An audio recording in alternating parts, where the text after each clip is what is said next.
저는 오늘 갚을 것이 없는지라, 갚을 것이 없는지라, 우리 한번 따라 할까요? 갚을 것이 없는지라. 제목으로 용서에 대해서 말씀을 나누려고 합니다. 여러분 모두는 표현할 수 없지만 여러분의 가슴 깊은 곳 속에 상처가 있습니다. 어릴 때 가정생활을 통하여 아내에게나 남편에게, 또 자식이나 형제에게,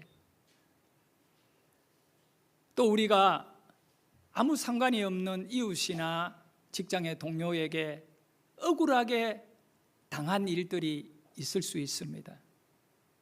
모든 사람들의 가슴 깊은 곳 속에 그 상처는 우리를 점점 우울하게 만들고, 또 그 상처가 우리 안에 복수심으로 늘 본능의 감정 안에 자리 잡고 있다는 사실입니다. 이 복수를 하고 나면 자유를 얻을 것 같은 그런 마음들이 우리에게 있습니다. 저 인간은 망해야 돼, 망하는 꼴을 보면 내가 마음이 좀 시원할 거야 라고 하는 해방을 얻을 수 있을 것 같습니다. 성경에도 그런 얘기가 많이 나옵니다. 하나님, 어떻게 저 악한 자가 저렇게도 잘 됩니까? 하나님 뭐 하십니까? 그러나 오늘 베드로라고 하는 예수님의 제자가 용서에 대해서 예수님께 질문을 함으로 우리 예수님이 베드로에게 대답해 준 내용은 뭐냐면, 이 용서의 문제는 천국의 이야기와 연결되어 있다. 그 진정한 용서를 통하여 천국을 볼 수도 있고 천국에 들어갈 수도 있는 그런 삶이 될 수 있다라고 말씀하고 있습니다. 신학자요 심리학자인 루이스 스메데스라고 하는 유명한 분이 용서에 대해 이렇게 말씀하셨습니다. 누군가를 용서하는 것은 감옥의 죄수를 풀어주는 것이다. 그 용서해서 풀어준다는 겁니다. 그리고 그 풀려난 그 죄수가 바로 나 자신이었음을 깨닫게 된다. 여러분, 용서의 진정한 의미는 내 원수를 잘되게 해주는 것이 아니라 용서를 하게 되면 내가 풀려나는 것입니다. 내가 살게 되는 것입니다. 우리 이옥순 권사님 개척 초기에 만나가지고 우리 이옥순 권사님과 대화하면서 남편이 모지게 고생을 시켰대. 그래서 그 남편에 대한 예환이 많아요. 그런데 우리 권사님이 얼마나 지금 행복하게 잘 살고 있습니까? 권사님은 오직 남편을 용서해주고 예수님만 바라보고 행복하게 사는 구순이 넘은 분이십니다. 멀리서요 그렇게 교회 차량을 타고 오고 가면서 나는 우리 권사님을 바라보면서 참 예수님의 제자가 아닐까? 젊은 시절에 모지게 남편에게 어려움을 당할 수는 있어요. 그러나 다 예수님 사랑 안에 용서해 줄 때 우리의 삶은 자유를 얻게 되는 줄 믿습니다. 용서는 뭐냐? 한마디로 말하면 따라합니다. 나를 풀어주고 자유를 주는 거룩한 해방입니다. 시작. 나를 풀어주고. 여러분이 용서 안 해주면 절대로 여러분은 자유를 얻을 수가 없어요. 자다가도 그 일이 생각나고 막 분이 올라오고요. 그러나 용서하면 여러분은 거룩함으로 해방을 얻게 되는 줄 믿습니다. 구약의 가르침은, 율법 안의 가르침은 눈은 눈으로 이는 이로입니다. 누가 너의 눈을 상하게 하면 너도 그 사람의 눈을 상하게 해버려야 돼. 누가 너의 이빨을 뽑으면 너는 그 사람의 이빨을 동일하게 뽑아야 된다는 것이 구약의 엄한 율법의 가르침입니다. 그러나 신약 예수님이 우리에게 오심으로 은혜의 시대가 시작되었습니다. 우리의 인생은 이제는 억울함을 그대로 갚아주는 그런 전쟁적이고 아주 잔인한 복수의 인생이 아니라 상대가 무슨 짓으로 나를 짓밟고 나를 찢었다 할지라도 하나님의 말씀의 은혜와 위로 안에서 무한 용서를 해줌으로 인하여 상대가 나의 두 눈을 멀게 하여 아무것도 볼 수 없다 하더라도 그 상대의 눈알을 뽑는 것이 아니라 그를 용서함으로 인한 새로운 인생의 삶을 살게 하는 하나님의 은혜가 있는 인생인 것입니다. 그래서 오늘 저는 세 가지를 살필 건데, 먼저 첫 번째입니다. 용서에는 한계가 없습니다 입니다. 우리는 용서의 어떤 것을 한계를 지어서 이런 거는 내가 용서해 줄 수 있지만 이거는 용서는 안 돼라고 하는 어떤 용서의 한계를 정하는 것이죠, 우리의 삶에는. 그래서 두 가지로 생각할 수 있습니다. 사람에 대하여 한계를 가집니다. 자식이 어떤 잘못을 하든 간에 내 자식이니까 용서해 주는 겁니다. 그러나 남편은 자식이 아니잖아요. 그래서 남편은 용서를 못 해줍니다. 이건 사람에 대한 한계입니다. 그리고 이웃의 사람은 더 용서를 못 해줍니다. 가족이 아니니까. 여러분, 가족은 용서해 줄 수 있잖아요. 그래서 예수님의 가르침은 사람에 대하여 한계를 두지 말라는 겁니다. 또 한 가지 주님의 가르침은 용서를 어느 정도 해줄 수 있느냐, 횟수의 문제입니다. 한 번 잘못한 건 내가 봐줄게, 다음부터 그러지 마. 또 잘못을 해요, 내가 두 번까지는 봐준다, 세 번째는 안 돼. 이러면서 용서의 횟수를 몇 번이나 우리가 해야 되느냐, 이 문제입니다. 그러나 주님은 동일하게 말합니다. 사람도 용서의 횟수도 제한이 없어. 제한이 없다는 겁니다. 그래서 예수님의 제자인 베드로가 이 용서의 문제가 너무 중요한 겁니다. 왜냐하면 우리가 너무 많은 상처들을 갖고 있으니까 이 상처에 대한 것을 어떻게 해결하고 어떻게 정리할 것이냐, 이 문제입니다. 행복과 불행이 여기에 달려 있거든요. 그래서 베드로가 예수님께 질문을 합니다. 예수님, 어떤 사람이 잘못을 하고 죄를 지었어요. 그런데 7번까지 용서해 주면 되겠습니까? 물어봅니다. 옆에 같이 있던 제자들은 깜짝 놀랄 이야기를 베드로가 한 거예요. 왜냐하면 용서라고 하는 것은 당시 랍비들이 뭐라고 가르쳐 주었느냐 하면 3번까지는 해주라고 가르쳤습니다. 그런데 지금 베드로가 예수님에게 7번을 용서해 주면 되겠느냐고 물었을 때, 이거는 보통 사람이 아니거든요. 베드로는 그 질문을 예수님께 던진다는 것은 자기에게 잘못한 사람을 7번까지 용서해 줄 수 있다라고 하는 마음이 준비되었기 때문에 물어본 겁니다. 그리고 그것이 진리인지 아닌지를 확인하고 싶었습니다.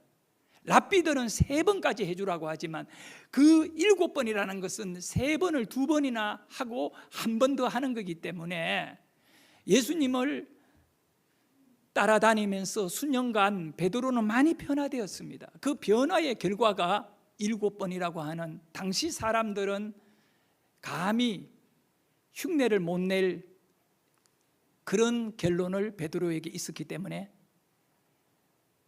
베드로의 이 말에 예수님이 감동을 하고 칭찬할 줄 알았습니다. 그런데 완전히 의외의 주님의 답변이 들려집니다. 예수님은 22절에, 마태복음 18장 22절에 이렇게 말씀하셨습니다. 같이 읽을까요? 예수께서 이르시되 내게 이르노니 7번뿐만 아니라 7번을 70번까지라도 할지니라. 용서라고 하는 것은 7번씩 70번을 해도 모자라는 것이다. 7번씩 70번이면 490번을 말합니다. 한 사람, 동일한 사람에게 동일한 죄를 490번을 짓는다는 것은 매일 한 번씩 잘못을 해도 1년 넘게 똑같은 죄를 짓는다 하더라도 그를 용서해 줘야 한다는 주님의 가르침입니다. 무한 용서를 우리에게 예수님은 선포했습니다. 사랑하는 성도 여러분, 창세기 4장을 읽어보면 동생을 죽인 아주 나쁜 잔인한 살인자가 나옵니다. 가인입니다. 이 가인이 자손을 낳았는데 그 중에 라멕이라는 후손이 있습니다. 이 라멕이라는 사람이 사람을 죽였습니다. 왜 죽였느냐? 복수를 한 것입니다. 그는 사람을 죽이면서 뭐라고 말합니까? 자기에게 나쁜 짓을 하는 사람에게는 7번을 더한 77번을 복수해도 끝이 나지 않는다는 겁니다. 이 말의 의미는 바로 이 가인 살인자의 후손인 라멕은 무한 복수를 하겠노라고 하는 이 복수를 멈추지 않겠다고 하는 이 고백을 했던 것입니다. 무한 복수요. 아예 나를 상하게 하면 나는 그를 죽여버리겠노라고 하는 이 무한 복수를 선포한 인물이 라멕입니다. 그러나 놀랍게도 우리 예수님은 라멕의 무한 복수가 아니라 어떤 일을 당하더라도 우리 주님을 닮아가고 주님을 따를 천국의 백성들은 무한 용서를 해 주어야 한다는 것입니다. 왜요? 여러분 마음에 들지 않나요? 무한 용서가? 그런데 한 가지, 주님의 가르침인데 이 주님의 가르침을 진정으로 여러분이 받아들일 때에 여러분은 참 해방을 얻게 된다는 것을 아셔야 합니다. 용서에는 한계가 없기 때문에 우리가 어떤 한계를 정한다는 것은 뭘 의미하느냐? 내가 복수하겠다는 것입니다. 내가 그 사람이 죄가 있는지 없는지를 판단한다라고 하는 한 죄에 대하여 재판을 내가 해버리는 결과가 내가 복수하는 것입니다. 복수 속에는 나의 의가 살아있는 것입니다. 저 사람 잘못했다는 겁니다. 나는 억울하게 당했기 때문에 내가 그것을 갚아주겠노라고 하는 그런 마음에서 복수가 올라오는 거거든요. 그런데 여러분 아셔야 됩니다. 우리 인생은요, 교만하면 하나님께 버림을 받습니다. 내가 재판장이 된다는 것은 뭘 의미하느냐? 재판장이신 하나님을 무시한 것입니다. 여러분, 인간을 판단하고 죄가 있다 없다를 결론 내릴 수 있는 존재는 오직 하나님밖에 없습니다. 그럼에도 불구하고 내가 당하고 내가 짓밟히고 내가 상처를 입었다는 이유 때문에 내가 재판 자리에 앉으면 안 되는 것입니다. 국가적인 법도 마찬가지입니다. 누군가가 내 가족을 살해했을 때 내가 그 죄인에 대하여 죽인 살인자에 대하여 내가 재판 자리에 앉을 수 있나요? 아니에요. 우리는 단지 변호의 자리에 앉을 수밖에 없습니다. 내 가족이 억울하게 죽었습니다. 재판장님, 이 억울함을 풀어주세요라고 할 때에 재판장이 알아서 정리를 해주는 겁니다. 다 조사를 해보고요, 누가 진짜 나쁜 사람인가를 살핀 이후에 결론을 내리는 거잖아요. 바로 이겁니다. 우리에게 재판할 권한이 없습니다. 우리 인생은 우리가 주인이 아니기 때문에 그렇습니다. 그래서 로마서 12장 19절에 보면 정말 너무나 중요한 말씀이 여기 기록되어 있는데 우리 같이 한번 읽어볼까요? 시작. 사랑하는 자들아, 너희가 친히 원수를 갚지 말고 하나님의 진노하심에 맡기라. 기록되었으되 원수 갚는 것이 내게 있으니 내가 갚으리라고 주께서 말씀하시니라. 원수 갚는 것이 네게 있지 않다, 내게 있다는, 하나님께 있다는 겁니다. 할렐루야. 하나님이 너의 원수를 갚아줄 것이니까 너는 나를 믿고 네가 해야 할 것은 좋은 일이다. 너는 용서해주고 나는 심판하고 원수를 갚을 것이다. 그러면 성경적 가르침에 490번이라도 용서해 주려고 하니까 우리 나쁜 짓 막 하면 돼요? 아니지요. 그 모든 잘못되고 나쁜 짓은 누가 심판을 해요? 하나님이 심판하는 것입니다. 어떤 사람이 나에게 심판하는 것보다 더 무서운 것이 있다면 그거는 하나님이 심판하는 것입니다. 그래서 우리에게 용서는 하나님의 존재가 내 안에 살아있음, 그리고 이 용서의 문제 속에 단어가 가지는 그 의미를 살펴볼 필요가 있습니다. 헬라어 성경이 기록된 당시의 언어인 용서라고 하는 것은 아피엠이라고 하는 단어인데, 이 단어는 바로 멀리 보내버리는 것입니다. 그리고 놓아주는 것이죠. 막 붙잡고 있는 게 아니에요. 떠나보내는 게, 뭘 떠나보내? 내 안에 상처 말입니다. 나를 힘들게 하고 나를 무시했고 나를 아주 잔인한 사람으로 포장해가지고 사람들에게 완전히 쓰레기 취급해버린 이 일에 대하여 계속 내가 붙잡고 있으면 안 된다는 겁니다. 그 사람 때문에라고 하면서 그렇게 살면 안 되는 겁니다. 이거를 어떻게 해요? 떠나보내야 되는 겁니다. 나에게서 멀리 보내야 돼요. 여러분, 상처가 없는 사람이 여기 누가 있겠어요? 오늘 이 시간에 여러분,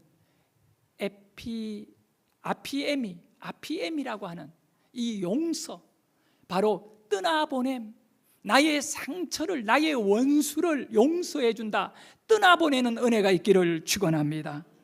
그리고 우리는 두 번째, 이 용서는 뭐냐? 바로 갚을 수 없는 빚진 자이기 때문에 용서해야 됩니다. 우리가 누군가에게 큰 용서를 받았습니다. 그게 바로 하나님이 여러분을 용서해 주셨습니다.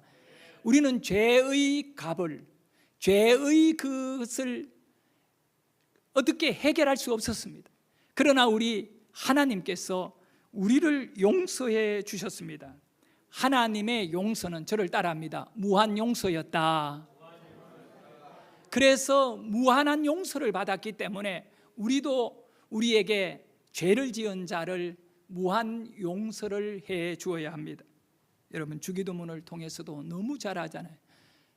우리가 하나님께 죄 용서를 받았으니 우리에게 죄진 자를 용서해 줄 수 있는 삶을 살게 해달라.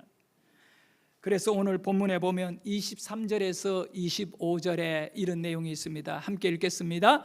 천국은 그 종들과 결산하려 하던 어떤 임금과 같으니 결산할 때에 10,000달란트 빚진 자 하나를 데려오매 갚을 것이 없는지라. 10,000달란트 빚진 자가 천국에 어떻게 가느냐 이겁니다. 바로 천국은 결산하는 것이 돼요. 우리가 하나님 앞에 결산을 해보니까 얼마나 빚이 졌다고요? 10,000달란트나 빚진 겁니다. 죄의 부피는 어떻게 보면 세상보다 더 큰 겁니다. 우리는 도저히 죄를 해결할 수 없는 자입니다. 저와 여러분은 죄인입니다. 그래서 이 죄 문제를 어떻게 해결했느냐? 하나님께서 그냥 용서해 주셨습니다. 여러분, 1달란트가 얼마나 되는 값어치냐 하면, 한 사람이 아주 아무것도 안 먹고 안 쓰고 20년을 일해야만이 1달란트를 모을 수가 있습니다. 그런데 그 10,000달란트라고 하는 것은 20년을 10,000번이나 더 하면 200,000 년 동안 살 수도 없겠지만, 그 사람이 빚을 갚으려고 아무것도 안 먹고 200,000 년을 일해야 10,000달란트를 갚을 수가 있습니다. 못 갚는다는 얘기입니다. 불가능하다는 얘기입니다. 이러한 빚을 임금이 왜 탕감해 줬느냐? 바로 불쌍해 가지고요. 그대로 내버려 두면 그는 그 빚더미에서 인생이 끝나야 되기 때문에. 그래서 여러분, 참 우리는 하나님께 잘나서 구원받은 것이 아니라 하나님이 우리를 불쌍히 여기고 우리를 사랑해서 구원해 주셨음을 알아야 됩니다. 그 용서를 받은 자입니다. 조은아라고 하는 사모님이 계시는데, 그 남편과 함께 목사님이 선교를 떠나게 됩니다. 어디입니까? 저게 카자흐스탄 쪽에, 그쪽에 선교를 떠나게 됩니다. 그런데 이분들이 젊은 날에 신혼부부가 되어가지고 선교지로 떠날 때 그 마음이 두렵고, 또 선교로 간다는 그 자체에 정말 앞으로 어떤 일이 일어날까, 특히 이슬람 국가에 가서 여러 가지 이 불안한 마음이 있었던 겁니다.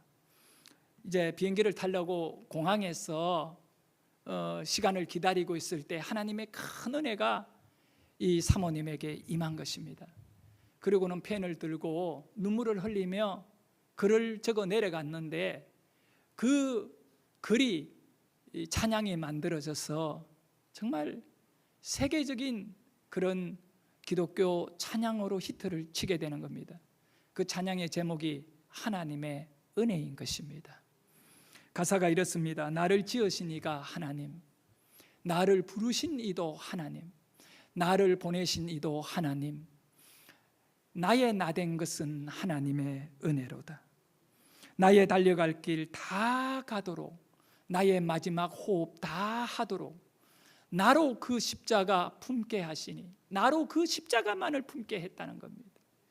그리고 나의 나된 것은 하나님의 은혜라. 그 뒤에 나오는 말씀이 오늘 설교의 제목과 연결이 됩니다. 한량없는 은혜, 갚을 길 없는 은혜. 우리가 구원받은 것은 무엇으로도 갚을 수가 없음을 압니다.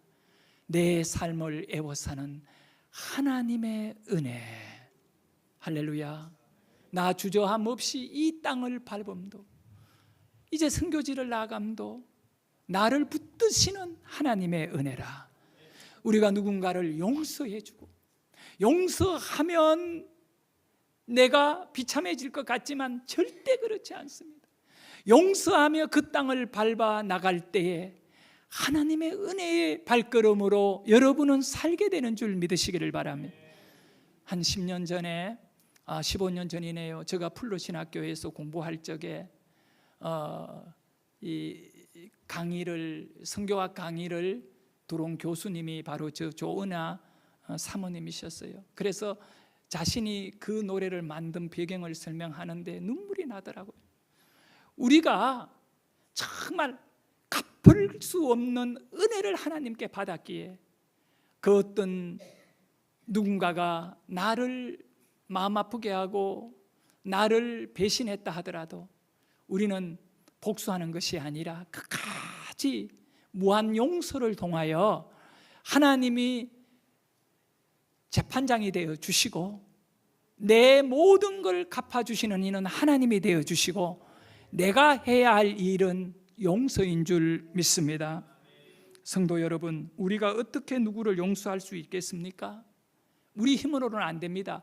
그래서 여러분이 용서함을 통하여 믿음이 필요한 줄 믿습니다. 내 안에는 용서할 힘도, 내 안에는 그 사람을 놓아줄 힘도 사랑도 없다는 것을 알고 오늘 내가 용서할 수 있는 것은 예수님을 내게 모셔야만이 되는 겁니다. 주님, 내 인생의 주인이 되어 주십시오. 그렇게 할 때 우리에게는 놀라운 은혜가 일어나는 줄 믿습니다. 용서는 은혜입니다. 은혜가 있는 여러분의 인생이 될 수 있기를 축원합니다. 세 번째, 마지막, 용서는 죽음을 부수고 생명을 일으키는 것인 줄 아시기를 바랍니다. 지금 여러분의 삶은요, 죽음의 고통인 것입니다. 예? 가정에 말할 수 없는 일이 일어나고 정말 사업장에 상상할 수 없는 이 배신이 일어나고 동업하자 해서 동업했더니 나를 이용해버리고 내가 믿었더니 나를 버렸고 나를 짓밟았다. 이런 일들이 우리에게 일어납니다. 그런 죽음이 나를 부수고 있는 것입니다. 그런데 우리는 용서할 때 죽음을 이겨내고 생명을 일으킨다는 사실을 기억하십시오. 주님의 용서가 여러분에게 있었어요. 여러분에게는 죽음이 있었는데 주님의 용서가 있어서 여러분에게 생명이 시작된 줄 믿으시기를 바랍니다. 그래서 오늘 본문에 마태복음 18장 27절의 결론은 그겁니다. 그 종의 주님이 불쌍히 여겨 놓아보냈다, 용서했다잖아요. 그런데 이유가 뭡니까? 불쌍히 여겨가지고 옆에 분에게 한번 얘기합니다. 내가 당신을 불쌍히 여깁니다. 정말 불쌍히 여기는 이 마음은 용서를 해줄 수 있는 출발입니다. 그런데 놀라운 사실은 불쌍히 여긴다라고 하는 이 헬라어가요, 뭐라고 되어 있냐면 스플랑크니조마이라고 하는 단어입니다. 좀 길지요. 스플랑크니조마이. 이 헬라어가 가지는 뜻이 뭐냐면 창자가 찢어지는 고통을 말합니다. 여러분, 창자를 찢어버린다. 가장 아픔의 표현을 이 헬라인들은 바로 이렇게 표현합니다. 불쌍히 여긴다라고 하는 것을. 우리가 누군가를 용서할 때 우리 안에는요, 창자를 찢어지는 아픔을 견뎌내면서 용서를 해주는 것입니다. 이 마음이 없다면 용서는 불가능한 겁니다. 결국은 무슨 얘기입니까? 내가 죽고 당신을 용서해 주는 것입니다. 내가 살아있으면 안 됩니다. 창자를 찢어지는 아픔이 내 안에 용서해 줌으로 인하여 겪어야 할 고통인 것입니다. 이것은 신앙의 힘입니다. 뭐 하려고 내가 창자에 찢어지면 아픔을 겪으면 너를 용서해 주느냐? 너는 나를 짓밟았는데, 너는 나를 배신했는데. 그러니까 신앙이지요. 그러니까 믿음이지요. 여러분, 우리에게 창자를 찢어지는 아픔을 기꺼이 감당할 결단이 있기를 축복합니다. 이것은 주님의 명령이기 때문에 그렇습니다. 마태복음 9장 36절에도 우리 예수님께서 무리를 바라보시면서 불쌍히 여기시니라고 말씀합니다. 바로 스플랑크니조마이라고 여겼던 겁니다. 이것은 예수님이 우리를 바라보실 때 창자가 찢어지는 아픔을 느끼면서 그들이 목자 없는 양같이 고생하고 방황하는 것을 바라보고 주님 친히 우리의 목자가 되어 주신 것입니다. 성도 여러분, 1994년 아프리카 르완다라고 하는 나라에서 일어난 비극이 있습니다. 이 르완다의 이 내전, 반란군이 일어나 가지고요, 한 3일에 그 도시에 있는 사람 절반을 다 죽여버렸습니다. 그 일이 91일간 이어졌던 겁니다. 유명한 학살 사건입니다. 그때 대학생이었던 이마쿨레라고 하는 여학생이 있었는데 목사님 집으로 피신해 가지고 그 목사님의 화장실 속에 들어가서 숨어 있었던 거예요. 91일간 이 밖으로 나가면 그냥 죽는데, 그렇게 몇 명의 학생들이 목사님 집에서 숨을 죽이고 하루 그렇게 살아남았는데, 이제 91일이 지나서 안정적으로 이 내란이 해결됨으로 집 밖으로 나오고, 그때 반란을 일으켰던 사람들을 다 잡아 죽이는 그런 복수의 극이 또 펼쳐졌습니다. 근데 그 목사님 집에 숨어 있을 동안에 이 마이쿨레 자매의 아버지, 어머니 두 오빠가 다 죽임을 당했는데, 어떻게 죽임을 당했느냐 하면 바로 옆집에 자기네들하고 너무나 가깝게 지내던 그 아저씨가 자기 아빠 엄마를 잡아내가 죽였다는 것입니다. 반란군에 가담해가지고. 그걸 알고 이 이마쿨레는 너무 고통스러웠어요. 어떻게 그럴 수가 있느냐. 그래서 이제 그 살인자인 펠리시앙이라는 사람, 이웃집 아저씨가 감옥에 갇히게 된 겁니다. 그리고 재판을 받는 도중이에요. 그럴 때 이 이마쿨레가 너무너무 억울하고 너무너무 정말 죽이고 싶은 마음에 그 감옥에 펠리시앙을 그냥 저주하려고 감옥에 가서 면회를 신청했습니다.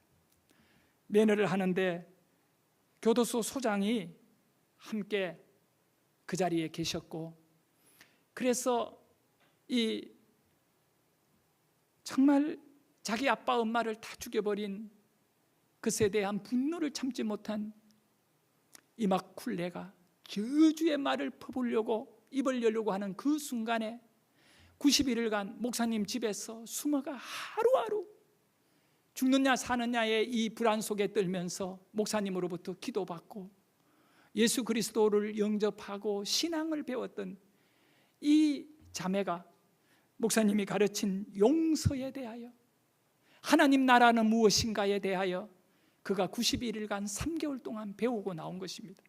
그래서 저주의 말을 퍼부으려고 하는 순간에 이 이마쿨레의 가슴 속에 주님의 음성이 뚜렷이 들려왔다는 것입니다.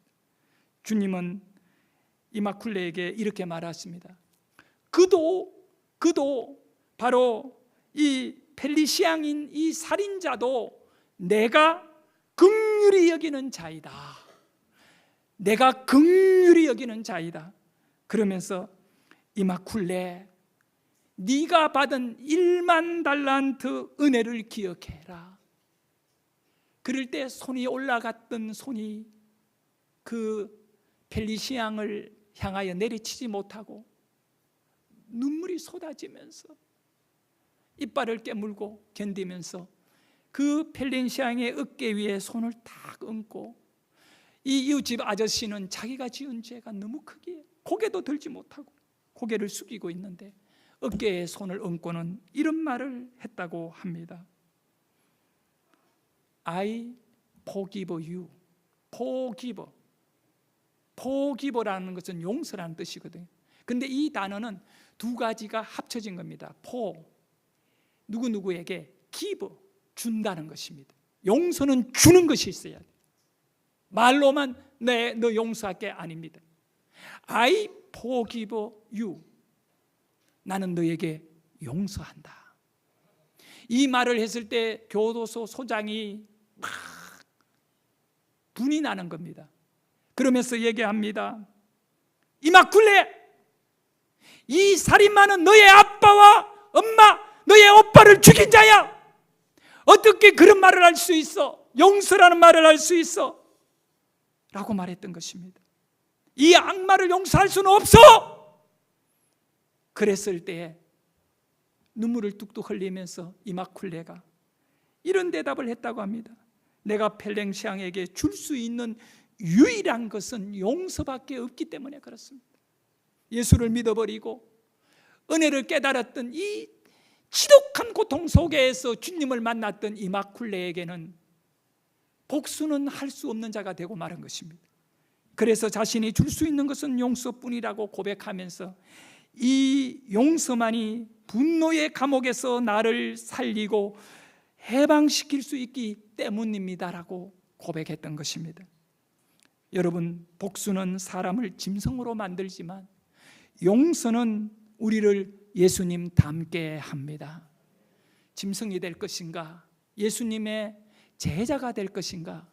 이것은 오늘 여러분이 가슴 속에 상처로, 아픔으로 누군가에 대한 복수가 남아있다면 주님의 제자의 길을 가기 위하여 이 시간 고개 들기 전에 용서를 선포하시기를 바랍니다.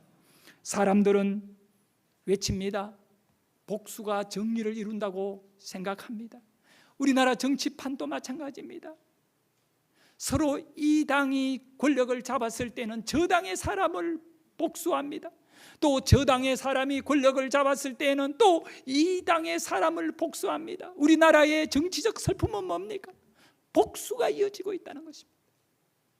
사랑하는 여러분, 세상은 복수를 통하여 정의를 이룰 거라고 생각합니다. 여기에 심각한 문제가 있는 것입니다. 주님은 우리에게 가르칩니다. 복수가 정의를 이루는 것이 아니라 용서함으로 정의 정도가 아니라 하나님의 나라가 우리에게 임한다는 것입니다. 그러면 우리가 어떻게 할 것입니까? 여러분을 괴롭게 하고 여러분을 비참하게 만들었던 그 모든 사람들에 대하여 오늘 가슴이 찢어지는 아픔, 창자가 찢어지는 아픔이 있더라도 용서해 줄 수 있기를 축복합니다. 복수의 칼날을 여러분의 가슴에 품고 있으면 그 칼날이 여러분의 마음을 찌른다는 사실을 아셔야 합니다. 대신에 우리는 바로 은혜의 십자가를 가슴에 품고 용서할 수 있기를 축복합니다. 저와 여러분은 하나님 앞에 갚을 수 없는 은혜를 받은 죄인들입니다. 그럼에도 불구하고 우리를 불쌍히 여겨 우리 주님께서 여러분을 용서하셨다는 것을 기억하기를 바랍니다. 결론을 맺겠습니다. 용서가 있는 곳에 구원이 있습니다. 용서가 있는 곳에 사랑이 있습니다. 용서가 있는 곳에 천국이 있다는 사실, 놀라운 사실은 용서가 있는 곳에 하나님이 역사한다는 것입니다. 여러분의 삶에 하나님이 역사하기를 원한다며 용서하십시오. 창자를 찢는 아픔이 있더라도 내가 용서한다는 것은 내 삶은 주님을 따르겠노라고 하는 결정인 줄 믿으시기를 바랍니다. 우리는 오늘 이 시간에 이 고백을 해야 합니다. 내가 너를 용서한 것 같이 너도 이웃을 용서하라 한 주님의 말씀이 여러분 안에 이루어지기를 축복합니다.